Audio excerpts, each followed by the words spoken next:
They say parenting is the greatest journey of your life. But what happens when you wake up one day and realize you regret the journey entirely? That was the question I faced when I sat across from my wife in our therapist's office, staring at the frayed edge of a beige tissue box, hands clenched in my lap, a silence so loud it rang in my ears. The counselor had asked me something I knew would shake the foundation of our already fragile marriage. If you could go back to the beginning, before kids, would you still choose to become a father? And I said it, the truth. Honestly, no.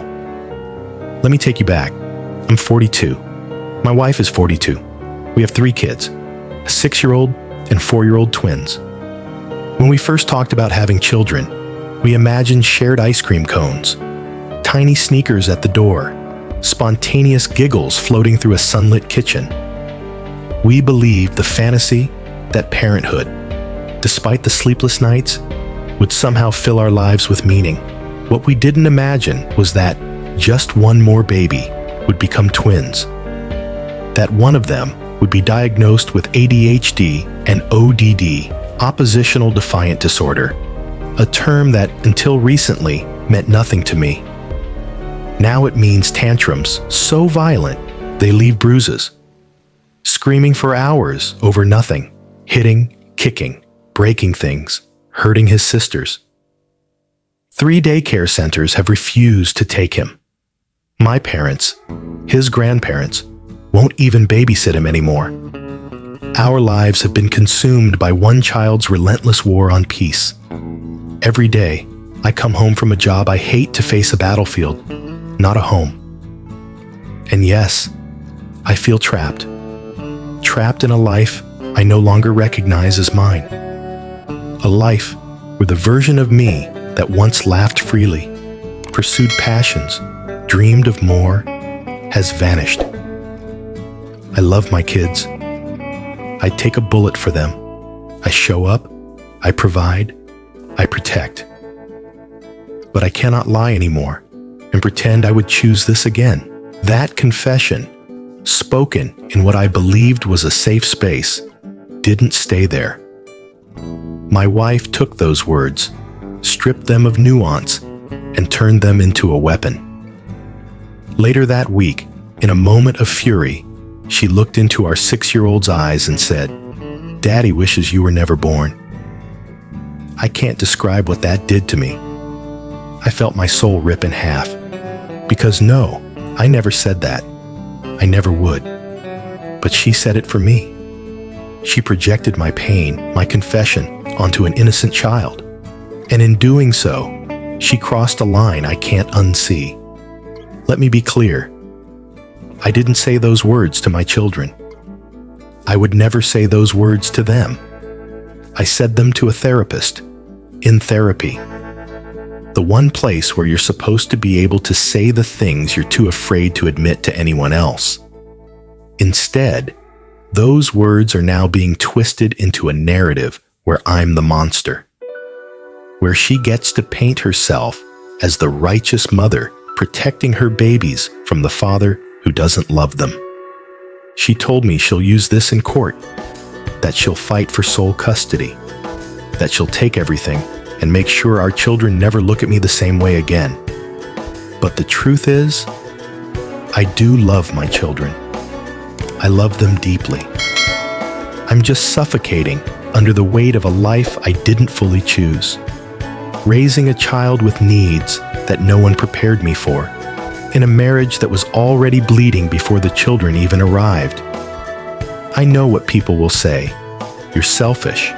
You're weak. You should have known what you were signing up for. But no one tells you what it really means to be the parent of a child with ODD. No one tells you that love is not a magical balm that makes the screaming stop, or the bruises fade, or the resentment disappear.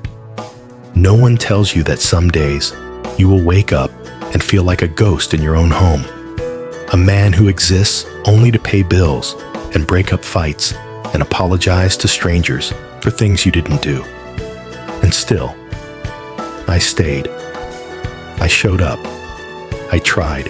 I fought. But my wife, she crossed a line I can't unhear. You don't say that to a child. You don't use your child's innocence as a shield for your own anger.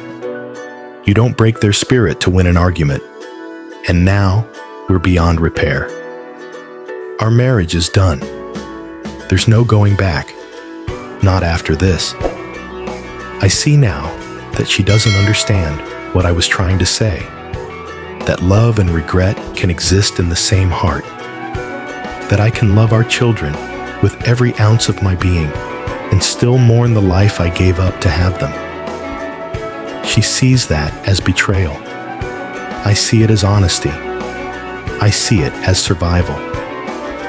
There is a difference between wishing someone was never born and wishing you had taken a different path.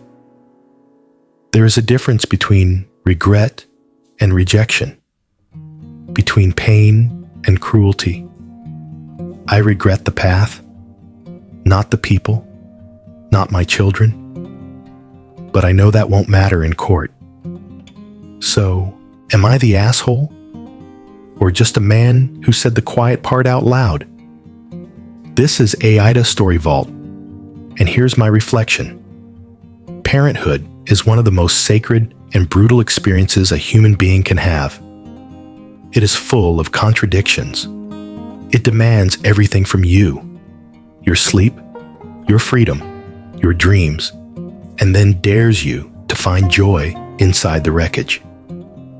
This story isn't about a bad father. It's about a broken man trying to tell the truth in a world that punishes parents for being honest about how hard it really is.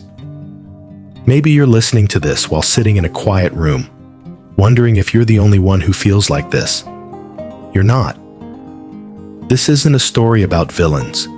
It's a story about people who loved each other once, who believed in a dream, and who now have to live in the aftermath of that dream's collapse. If there's a takeaway here, it's this: love your children fiercely, but never weaponize them. And if you're struggling, say it somewhere to someone, even if it's in a whisper. And if you've ever asked yourself the same question, you're not alone. What do you think? Is he the asshole? Comment below. Let's talk.